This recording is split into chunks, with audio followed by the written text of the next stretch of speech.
It's Throwback to GB 2016 time, where we analyze the questions and bring up points and recent examples you can raise if these issues come out again.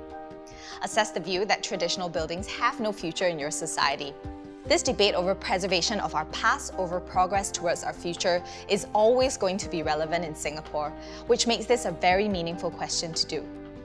You might have seen some recent headlines about the fight to preserve Ellison Building, Rochor Centre and the Dakota Crescent Flats. And if you didn't even know these buildings even existed and don't care, well, maybe the question to ask is, who cares? And to acknowledge that it is a pretty big deal for some Singaporeans. There are conservationists, historians, activists and citizens in Singapore who feel very passionately for the loss of our traditional buildings.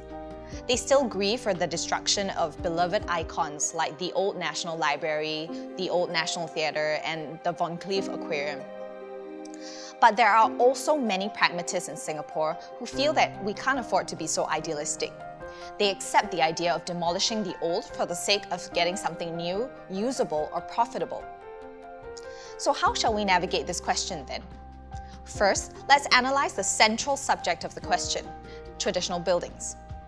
What functions or roles do traditional buildings perform in the most ideal situation?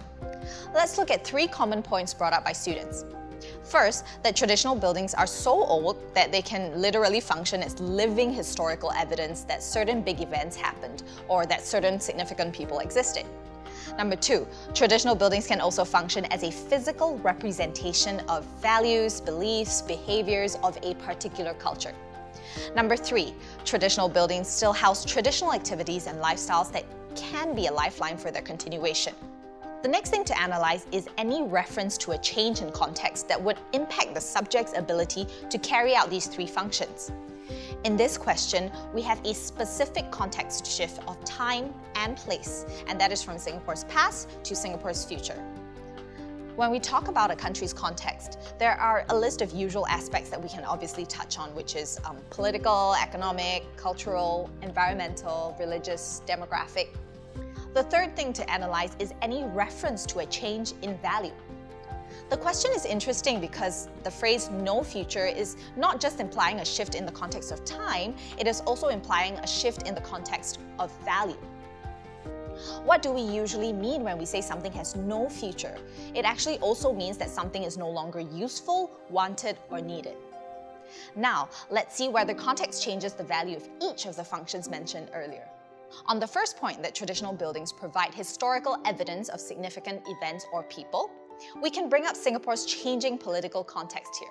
Singapore's political story from being a former British colony to a subject of Japanese occupation to being part of the Malayan Federation to finally standing on our own as an independent democracy are captured partly by the preservation of traditional buildings. And as long as Old Ford Motor Factory and City Hall remain, memories of what happened on site, like the British surrender or the Singaporean Declaration of our Independence, still have a chance of being remembered.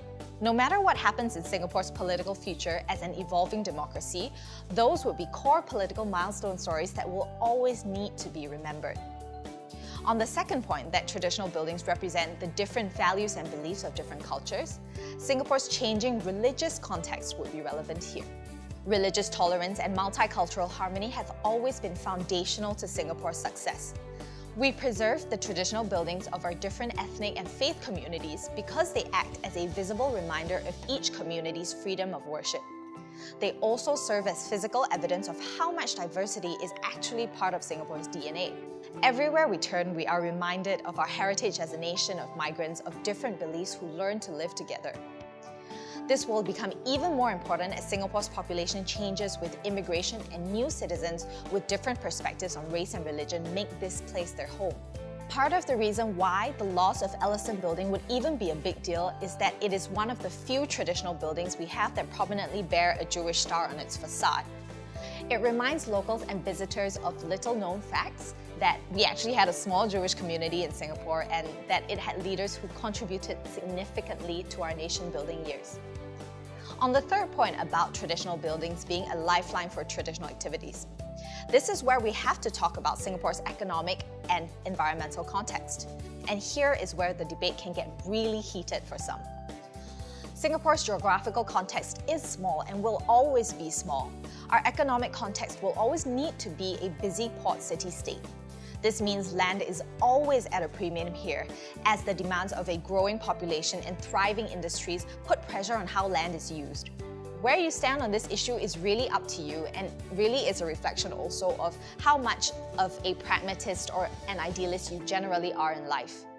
And even if you don't plan on doing questions on heritage issues in Singapore, do get curious about the preservation of our country's traditions. Instagram your outfit of the day at some of our beautiful old buildings, or check out some cool heritage blogs in the links below. Otherwise, you can always just go dine at a Singaporean coffee shop. Because you know that hawker food and drink that you love? That is also part of the traditional stuff we may all lose one day if we don't hold preservation of our culture in high enough regard.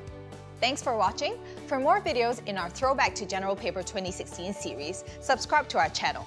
If you want to learn more about how the world works, click on the links below to get a free trial class at School of Thought. If you want a full breakdown of all the GP essays of 2016, click on the other link below to find out how you can get a copy of our annual Broader Perspectives essay issue.